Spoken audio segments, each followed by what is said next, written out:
Part 1. The opponents jockey for advantage.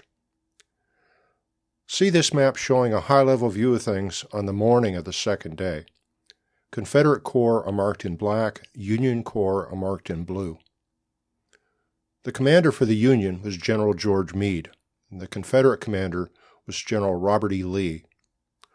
Following the successes of the first day, General Lee planned to continue his attacks on the second day. He wanted to attack before the full Federal Army arrived and needed to match up weak points in the Federal lines with the proper rebel units for an attack. Lee's army was organized into 3 corps. The commanders of each of the 3 corps reported directly to him. Each corps had 3 divisions, and each division had between 3 and 5 brigades. The brigades usually contained 4 or 5 regiments. That morning, General Lee had 2 of his 3 corps fully available on the field at Gettysburg. The one corps not fully present was Longstreet's corps, which was missing Pickett's division, and Law's brigade was missing from Hood's division. Law's brigade was coming and would arrive about noon. Pickett's division was not available until the next day. See this line chart, which shows the race to reinforce for the 2 armies. The blue line is the Army of the Potomac. The black line is the Army of Northern Virginia. The chart starts on June 30, the night before the battle started, and at that time the only forces on the field were Buford's Union Cavalry Division, and the chart runs through to the morning of the 3rd day when both armies were finally 100% present. I'll add 2 lines here to mark out the second day, which is our focus. See that General Lee started the second day with a slim advantage in numbers. Then between 9 a.m. and 3 p.m., the 2 armies were about tied, and then the Union 6th Corps started to pour across Rock Creek, and from then on, Lee's army was outnumbered. We have the advantage of hindsight here. Lee wouldn't know when his opponent reached 100% present, but he must have known he had started out with an advantage, but was running out of time. As far as deciding where to attack and who should lead the attack, what choice did Lee really have? On Lee's left that morning was Ewell's corps, facing Culp's Hill. General Ewell refused to attack at that spot, and believe it or not, also did not want to move his corps to a different spot. On the right was A.P. Hill's corps. They were not positioned to lead an attack, and Hill's corps was badly battered in the first day's fighting, so that left Longstreet's corps, which could move south past Hill's corps to extend the Confederate right opposite the south end of the Union line. Lee ordered General Longstreet to launch a surprise attack with 2 divisions straddling and guiding on the Emmitsburg Road. Apparently the original plan was for McLaws' division to lead the attack with Hood's division supporting.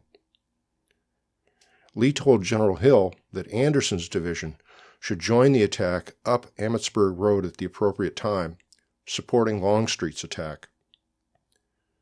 General Ewell's corps would remain in place and conduct a diversionary attack against Culp's Hill and Cemetery Hill.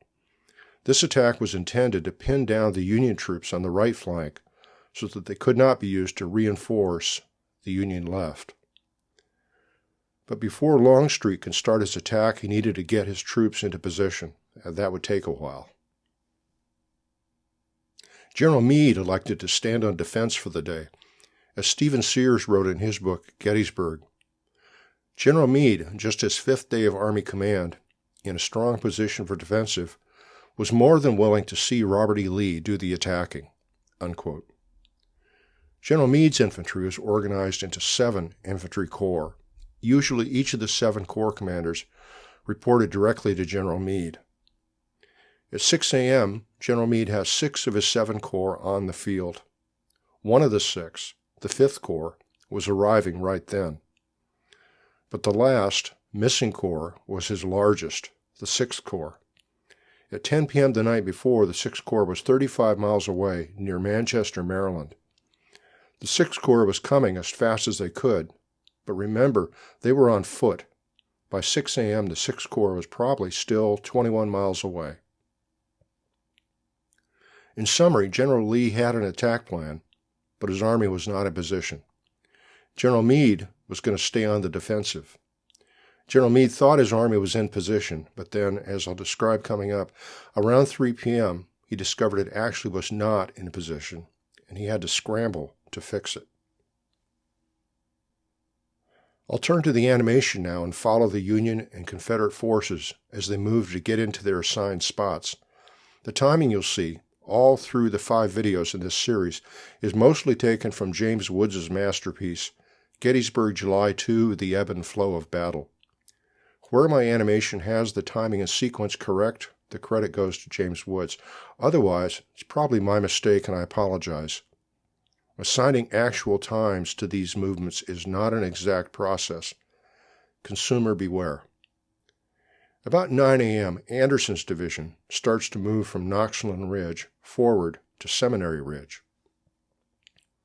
McLaws' division would lead the attack, but McLaws would attack from Anderson's right, and Anderson's division was not yet in position. Once Anderson is situated, McLaws' division can take their place. Notice 3rd Corps on Cemetery Ridge and 5th Corps near Rock Creek. We'll hear more about them in a minute. Also notice Buford's cavalry division here. You can see they're forward, well off to the Union left. They're performing a traditional cavalry role, guarding the Army's flank. And Meade's headquarters was here, and messages were going back and forth about the position of the 3rd Corps, commanded by Major General Dan Sickles. Sometime around here, Sickles ordered Colonel Berdan, with his regiment of sharpshooters, forward on a reconnaissance in the woods across Emmitsburg Road. As the Confederate Wilcox's brigade from A.P. Hill's corps entered the woods here, it collided with Berdan's sharpshooters, and there was a short and sharp fight. Berdan retreated, reported back to General Sickles there was Confederate infantry in the woods across Emmitsburg Road. Buford's cavalry division leaves. Buford's boss, General Pleasanton, sent them away to other duties at Westminster, Maryland. Buford was providing security for General Meade's left flank, but away they went, following orders. There was a promise by General Pleasanton to replace Buford's division, but nothing happened until after the Confederate attack started. Mistake. General Sickles was unhappy about the position his 3rd Corps was assigned. I'm going to show you an elevation profile from Google Earth. It'll show you the contours following a given line, in this case the line, this line, west to east from Emmitsburg Road near the Peach Orchard through the Trossel Farm to Tawnytown Road. And here's the elevation profile. There's some vertical exaggeration here, but that's set by Google Earth, not by me.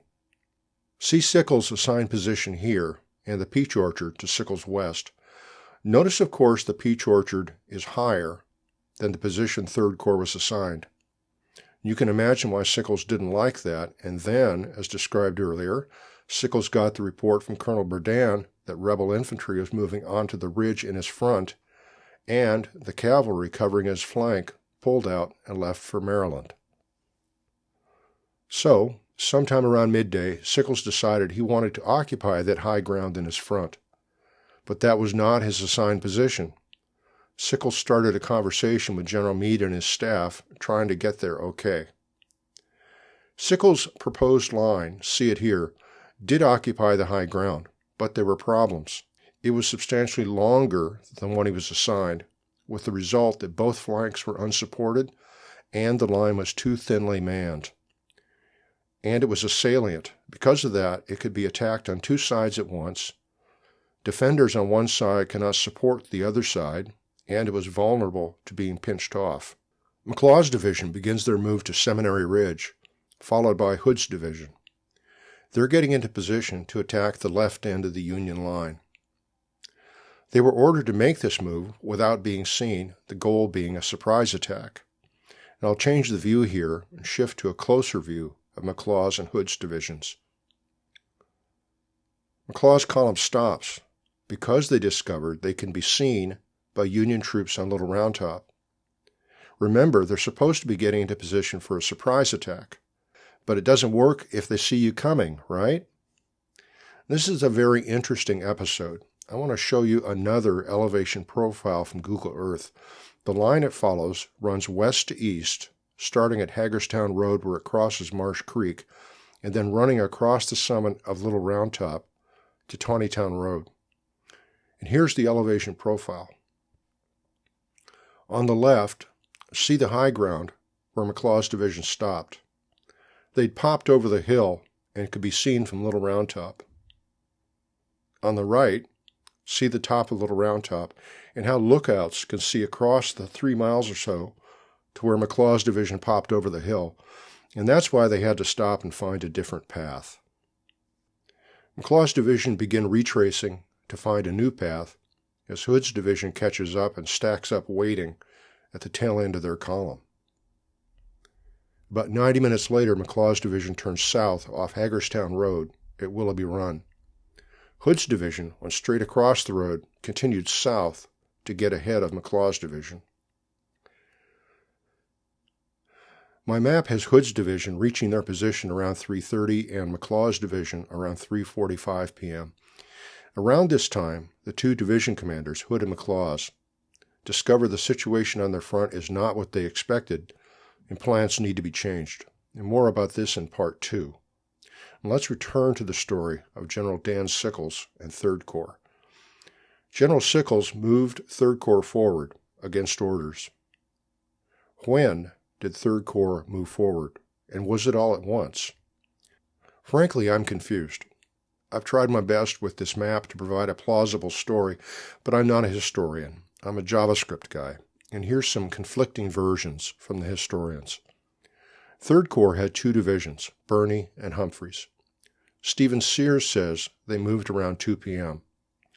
James Woods says it happened in 3 stages. First, Graham and Ward's brigades from Birney's division moved forward around 2:15, and then Humphreys' division moved forward to join Birney's division at 3:20, and then third, Humphreys' division around 4 p.m. moved again forward to Emmitsburg Road. I explained a minute ago why Sickles wanted to move 3rd Corps forward. Let's continue this story as described by Harry Fans in his book, Gettysburg, the Second Day. General Meade called a meeting of Corps commanders for 3 p.m. The meeting was to take place at his headquarters, marked with a red X, here. Just before that meeting, Meade learned that General Sickles had not placed his 3rd Corps in the position he assigned to it, and just as Sickles arrived at this meeting, artillery fire began on the 3rd Corps front. As the meeting was breaking up, and before Meade rode off with General Sickles to look at the situation, Meade pulled the commander of the 5th Corps aside, and that would be General George Sickles. Remember, 5th Corps was in reserve, having just marched in from Maryland. Meade apparently had decided that General Sickles had created a major problem on the left flank, and in low tones, Meade told Sickles to throw the whole 5th Corps in on the left and hold it at all hazards, unquote. Sickles and Meade rode off to their meeting, which took place by Wheatfield Road at the Peach Orchard, maybe at the spot marked by the letters M and S. These are quotes from Harry Fans's book, General Meade. General Sickles, this is neutral ground. Our guns command it as well as the enemy's. The very reason you cannot hold it applies to them. And Sickles asked if he should move his troops back. And Meade responded, "You cannot hold this position, but the enemy will not let you get away without a fight, and it may as well begin now as at any time." The meeting ended, and General Meade rode away. Just about at this time, Generals Gibbon and Hancock were up on Cemetery Ridge, watching 3rd Corps' movements, maybe around the spot marked by the letters H and G. Hancock was 2nd Corps commander, and General Gibbon was one of his division commanders, and they expected 3rd Corps to take position on their left flank. So, of course, they're interested in the fact that instead, 3rd Corps is moving off to the southwest toward the Peach Orchard and Emmitsburg Road. A witness is quoted by Fans as reporting, "Gibbon and Hancock both exclaimed, 'What in hell can that man Sickles be doing?' unquote. And Hancock responded, 'Wait a moment. You'll soon see them come tumbling back." Unquote. McLaws and Hood's divisions are now in position. Hood's division attacked across Emmitsburg Road. Next, Part 2, Hood's attack.